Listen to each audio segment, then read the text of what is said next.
So hello guys, welcome back to my channel. कैसे हैं आप सभी लोग? होप आप सभी लोग स्वस्थ होंगे और मस्त होंगे। सो गाइस, आज का जो वीडियो एक बहुत ही इंपॉर्टेंट वीडियो है एंड एक ऐसी क्लाइंट के लिए है जिनको अपना वेट रिड्यूस करना है but with so many complications. उनके साथ पीसीओडी की प्रॉब्लम है and she is having problem of hyperthyroidism. So hyperthyroidism में बेसिकली वेट रिड्यूस होता है but she is gaining weight and उनका वेट भी काफ़ी ज़्यादा है, मतलब 100+ वेट है एंड हर हाइट इज़ 167। सो मुझे ये काफ़ी चैलेंजिंग मुझे लगा क्योंकि इतने सारे कॉम्प्लिकेशंस के साथ में वेट रिड्यूस करना, और वो भी ऐसी सिचुएशन है जहाँ वेट गेन नहीं होना चाहिए, रिड्यूस होना चाहिए। थायराइड के ऊपर मैंने पहले भी एक वीडियो बनाया गया है, उसकी लिंक मैं डिस्क्रिप्शन में आप लोग के साथ शेयर कर दूंगी। आप लोग ज़रूर चेक करिएगा क्योंकि हाइपरथायरॉयडिज्म में वेट जनरली हमारा रिड्यूस होता है एंड हाइपोथायरॉयडिज्म में वेट हमारा गेन होने लगता है। बट यहाँ पे अपोजिट सिचुएशन है। सो आप पूरा वीडियो पहले वो देखिएगा, इसके बाद इस वीडियो को देखिएगा। सो बेसिकली उनके साथ जो प्रॉब्लम है उसकी प्रॉब्लम को मुझे सॉर्ट आउट करना एक चैलेंज की तरह मानना है। मैंने अपनी क्लाइंट की प्रॉब्लम को एक ऐसे चैलेंज की तरह लिया है कि अगर मैंने उनका वेट एटलीस्ट हेल्दी मैनर में 10 kgs रिड्यूस करवा दिया तो काफ़ी मतलब कह सकते हैं कि मेरे लिए एक बहुत बड़ा अचीवमेंट होगा। एंड गाइस, मैंने जो डाइट प्लान बनाया है बहुत ज़्यादा रिसर्च के बाद बनाया है, बहुत सारी बुक्स को रीड किया है एंड आप सभी को पता है कि मैं फॉलो करती हूँ रुचिता दिवाकर मैडम के प्रिंसिपल्स एंड उनके बताए हुए डाइट प्लान, क्योंकि उनका बताया हुआ जो भी इंफॉर्मेशन है गाइस, जो भी कंटेंट उन्होंने अपनी बुक में शेयर किया है वो बहुत ही जेन्युइन है, बहुत ही ज़्यादा आप कह सकते हैं कि बहुत ही मतलब प्रैक्टिकल है, जिसे आप हमेशा लाइफ लॉन्ग फॉलो कर सकते हैं। इसलिए मैं इस डाइट प्लान में भी उन्हीं के बताए हुए प्रिंसिपल के बेसिस पे ही मैंने ये डाइट प्लान बनाया है। सो वीडियो के एंड में मैं डाइट प्लान का लिस्ट भी, जो टेबल है वो भी, डाइट प्लान का चार्ट भी आप लोग के साथ शेयर कर दूंगी। अगर आप में से भी किसी को थायराइड की इश्यूज है तो आप भी वो डाइट प्लान फॉलो करके देख सकते हैं एटलीस्ट फॉर 1 मंथ। एंड जो भी मील ऑप्शंस मैंने डाले हैं वो काफ़ी हेल्दी हैं, होममेड हैं एंड बहुत से लोग आपको बोल सकते हैं कि आपको क्रूसीफरस फैमिली की वेजिटेबल्स को एक्सक्लूड करना है अपनी डाइट से जब आप थायराइड इशू से सफ़र कर रहे हैं। कोई आपको कहेगा आपको मिल्क प्रोडक्ट्स यानी कि डेयरी प्रोडक्ट्स को नहीं लेना है, तो ऐसा इस डाइट में मैं आप लोगों को नहीं बताने वाली हूँ क्योंकि डेयरी प्रोडक्ट्स भी आपको लेने हैं एंड जो वेजिटेबल्स आपको खाने के लिए मना किया जाता है वो भी आपको लेने। प्लान की कुछ इंपॉर्टेंट पॉइंट्स है गाइस जो मैं आप लोगों के साथ डिस्कस कर दे रही हूँ। थायराइड एक हार्मोनल डिसऑर्डर है एंड थायरॉक्सिन हार्मोन का डिसबैलेंस होने पर यह आपका डिसऑर्डर आ जाता है। तो आप इसे एक बीमारी मत मानिए, you are not a patient, you are not a sufferer. आप सिर्फ अपनी लाइफस्टाइल की वजह से ही सफ़र कर रहे हैं। ये एक लाइफस्टाइल डिसऑर्डर है, हम इसे डिसीज़ नहीं कहेंगे। लाइफस्टाइल डिसऑर्डर्स वो होते हैं गाइस जिसमें आप अपने poor lifestyle, healthy unhealthy habits को अडॉप्ट करके चलते हैं, तो वो डिसऑर्डर्स होना एकदम लाजमी है। एंड आजकल आप देखेंगे कि बहुत से लोगों को, आपके 10 में से 5 फ्रेंड्स हैं तो आप 10 फ्रेंड्स में से 5 फ्रेंड्स को थायराइड के इश्यूज हो ही रहे हैं। बच्चों को बचपन में थायराइड का प्रॉब्लम हो जा रहा है, उसका सिर्फ एक ही रीज़न है। एक तो हम बिल्कुल भी एक्टिव नहीं है, हमारा एक्टिविटी लेवल बहुत डाउन हो गया। दूसरा, हम बहुत अडल्ट्रेट फूड खा रहे हैं। थर्ड थिंग इज़ दैट हम होममेड खाने की बजाय आउटिंग्स पे जाके बाहर का खाना प्रेफर करते हैं, जंक हम बहुत ज़्यादा ले रहे हैं। एंड एक और रीज़न बहुत बड़ा है इसकी, जो भी हम यूटेंसिल्स घर में यूज़ कर रहे हैं या तो वो नॉन स्टिक यूटेंसिल्स हैं या फिर वो एल्यूमिनियम के बने हुए हैं। सो ये सारी चीज़ें छोटे छोटे पॉइंट्स हैं बट ट्रस्ट में गाइस ये बहुत ही ज़्यादा अनहेल्दी हो जाते हैं जब हमारे हार्मोन्स की बात आती है। हार्मोन्स बहुत छोटे लेवल पे काम करते हैं, आपको लगता होगा, बट एक्चुअली बहुत बड़ा रोल प्ले करते हैं हमारी ओवरऑल हेल्थ में।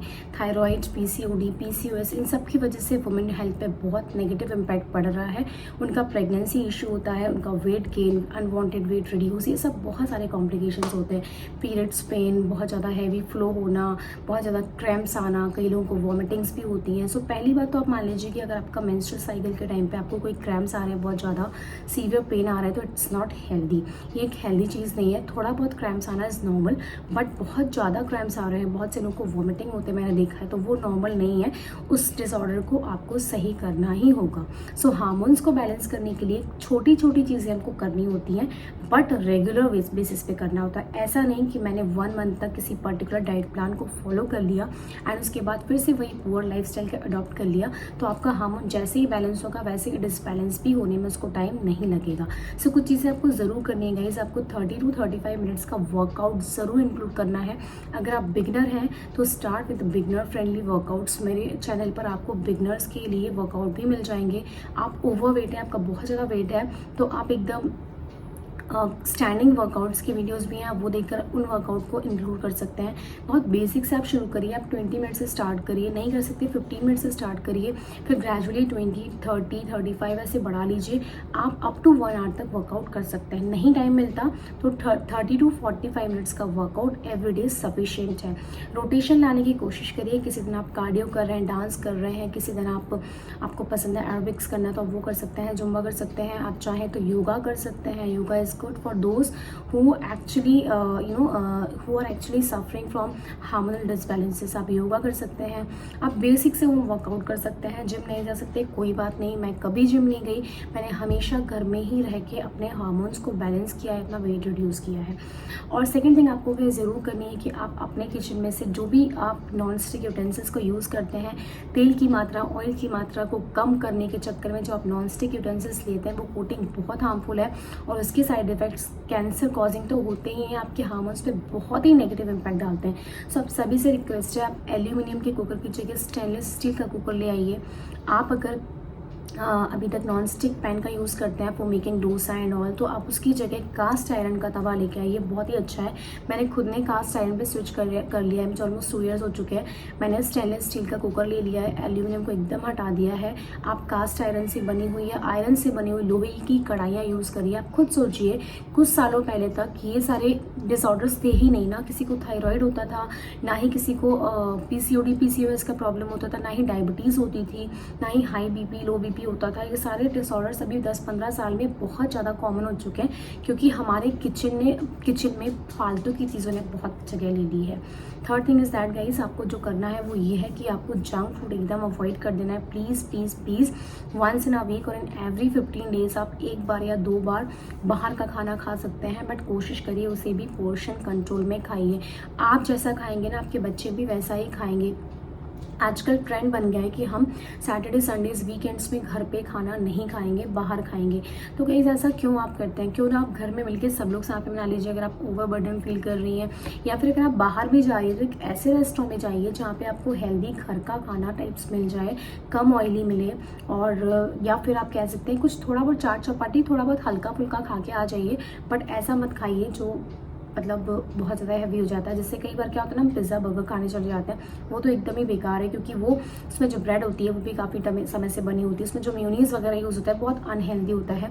आप बल्कि लोकल जो डेली बनता है, लाइक समोसा, कचौड़ी, फुल्की, चाट, ये सब चीज़ें डेली बनती है उस ठेले वाले के स्टॉल पर, ये सब डेली बनता है एंड डेली कंज्यूम होता है। बट अगर आप ऐसे रेस्टोरेंट में जाते हैं जहाँ पे फ्रिज रखे रहते हैं, फ्रिज होते हैं, उसमें वो बहुत लंबे समय तक फ्रोज़न आपको टिक्की यूज़ करते हैं, वो बहुत अनहेल्दी होती है। सो ये सब अवॉइड करिए।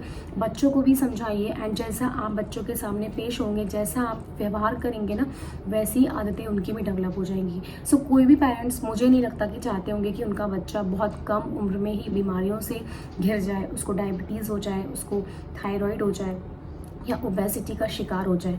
सो बच्चों को भी आप मोटिवेट करिए कि वो आउटडोर गेम्स की तरफ जाएं। आपको एक और चीज़ करनी है गाइस कि आपको वॉक करना है एवरीडे। आप वर्कआउट तो करेंगे, उसके साथ आप वॉक भी करेंगे। अब वॉक करने का आपको अलग से टाइम नहीं मिलता, तो कुछ टिप्स आप फॉलो कर सकते हैं। लाइक अगर आप बाय कार ऑफिस जा रहे हैं, सो कोशिश करिए कि आप कुछ कदम दूरी पर ही अपनी कार को पार्क कर दें। करीब आपके 5 to 10,000 के स्टेप्स हो जाना चाहिए। अगर आप वेट लॉस करना चाहते हैं तो 7 to 10,000 स्टेप्स आपको डेली चलना है। अगर आप वेट मेंटेनेंस पर हैं या नॉर्मल ह्यूमन बीइंग में जिसको कोई नहीं करना से इफेक्टिव रहना, तो 5 से 7,000 कदम डेली चले। कोशिश ऐसी हमारी होनी चाहिए।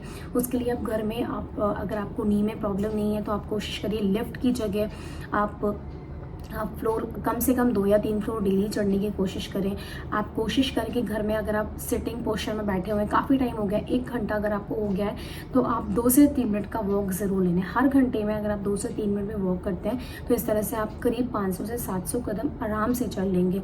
सो ये बहुत ही जो दिन आपको कंटिन्यू 10,000 स्टेप्स नहीं चलना है कि आपको पूरा 1 घंटा निकाल के चलते जाना है। आपको डेली एक्टिविटीज़ में ही इसको कंप्लीट करना है, ये आपका टारगेट होना चाहिए।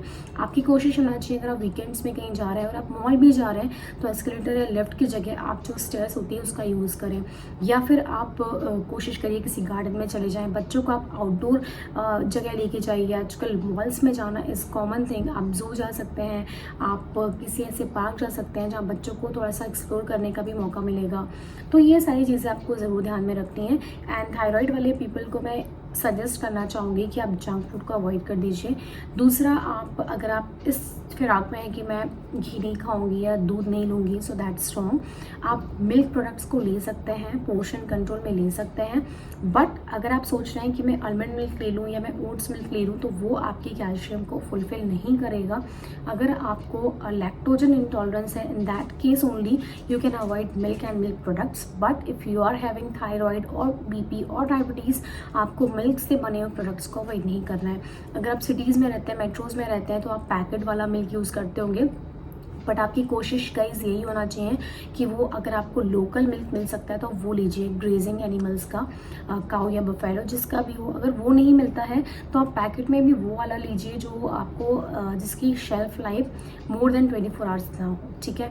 तो कई बार क्या होता है, वो हम वाला लेके आ जाते हैं अमूल का टेट्रा पैक जिसकी शेल्फ लाइफ 180 डेज होती है। दैट इज़ अनहेल्दी, क्योंकि आप उसको लेते हैं तो उसमें इतना ज़्यादा उसको पॉस्चराइज और इतने सारे केमिकल्स उसमें मिक्स कर दिए जाते हैं कि उसका जो न्यूट्रिशन वैल्यू होता है वो ज़ीरो हो चुका होता है।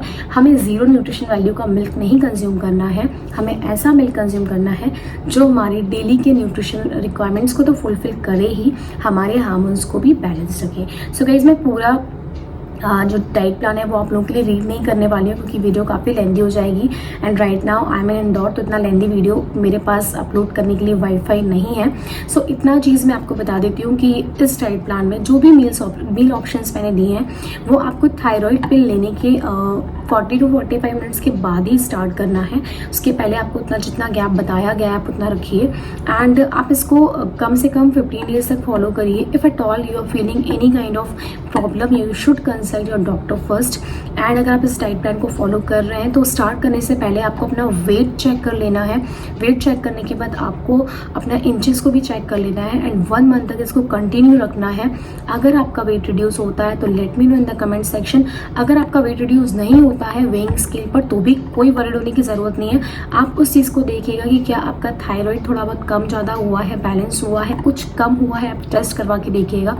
आप ये देखिएगा कि आप कितना एक्टिव फील कर रहे हैं, आप अपने स्किन का ग्लो देखिएगा, आप ये देखिएगा कि आप का जो पहले लेजीनेस था वो कम हुआ या नहीं, आपकी बॉडी में जो एग्स थे वो कम हुए या नहीं, आपके पीरियड्स रेगुलर आए या नहीं, ये चीज़ आपको ज़रूर देखनी है। सो ये डाइट प्लान बहुत ही हेल्दी है, इसमें कोई भी चीज़ ऐसी नहीं है जो आपके लिए आपकी बॉडी पर नेगेटिव इम्पैक्ट डालेगी। सब घर का बना हुआ खाना है।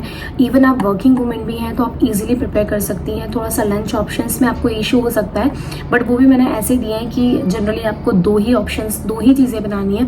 जैसे छोले बना लिए, राइस बना लिए, तो इसमें बहुत टाइम नहीं लगता है। सबके पास आजकल 4 स्टोव का बर्नर होता है या मेड्स तो होती हैं, हेल्पर्स तो होती ही हैं, और वो भी नहीं होता तो आपके पास सबके पास बर्नर्स सफिशिएंट होते हैं। आप मॉर्निंग में प्रिपेयर करके अपना टिफिन लेके जा सकते हैं। ब्रेकफास्ट स्किप मत करिएगा, वो आपको ज़रूर लेना है। कोई भी मील आपको स्किप नहीं करना है। जब तक आप टाइमली फॉलो नहीं करेंगे तो ये मील प्लान या डाइट प्लान आपके लिए इफेक्टिव नहीं होने वाला। मॉर्निंग ड्रिंक के लिए मैंने एक ही ऑप्शन दिया है, वार्म वाटर में लेमन स्क्वीज करके। आप चाहें तो प्लेन वार्म वाटर या सिंपल वाटर भी ले सकते हैं। वाटर मॉर्निंग में लेना ज़रूरी है क्योंकि ये बॉडी को डिटॉक्सीफाई करता है। But don't take any seed water, कोई भी डिटॉक्स ड्रिंक हमें नहीं लेना है, उसका कोई भी पॉजिटिव इफेक्ट हमारी बॉडी पे देखने को नहीं मिलता। शुगर वाली चाय आप ले सकते हैं, बट कोशिश करिए दूसरी चीज़ों में शुगर हम लें। चाय, अगर आप चाय कॉफ़ी विदाउट शुगर ले सकते हैं तो you can have it. Milk tea ले सकते हैं आप, इसमें कोई बुराई नहीं है।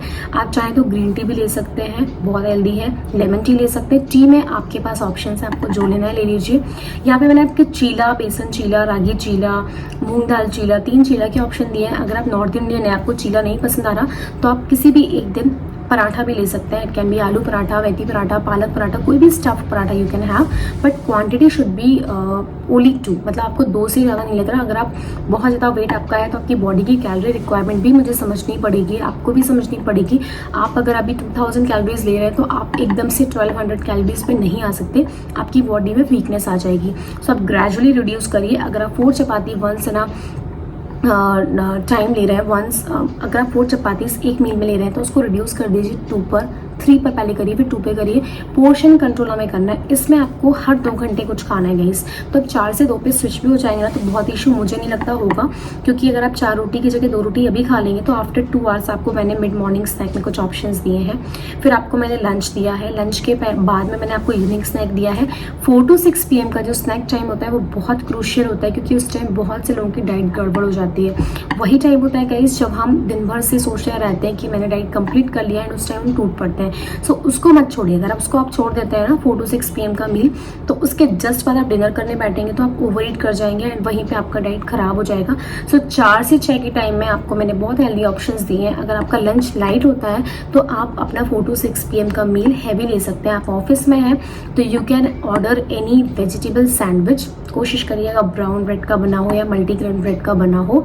आप पोहा ले सकते हैं, उपमा ले सकते हैं, आप ये कोई भी फ्रैंकीज जो मिलती है मार्केट में, पनीर फ्रैंकी, ये सब ले सकते हैं, क्योंकि ये सारी चीज़ें ना आपको 4 to 6 PM में अगर आप ले लेंगे तो आप डिनर अपना लाइट रख सकते हैं।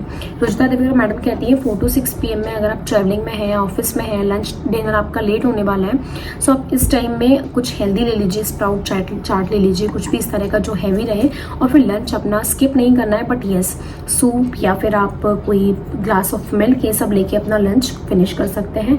दाल खिचड़ी बना सकते हैं, दाल का सूप बना सकते हैं। बेसिकली कोई भी मील स्किप करने की जरूरत नहीं वेट लॉस के लिए। एंड इंटरमिटेंट फास्टिंग के लिए लोग सजेस्ट करते होंगे, बट गाइज आप लोग बिल्कुल मत करिएगा, क्योंकि थायराइड डिसऑर्डर्स में हार्मोन्स को डिसबैलेंस होने में बिल्कुल भी टाइम नहीं लगता है। अगर आपने इंटरमिटेंट फास्टिंग किया तो आपका मेटाबॉलिज्म बहुत ही पुअर हो जाएगा, उसको रिकवर करना बहुत डिफिकल्ट हो जाएगा। So go with this diet plan. Every 2 hours में आपको कुछ खाना है। एंड कितने लोग इसको फॉलो कर रहे हैं, let me know in the comment section.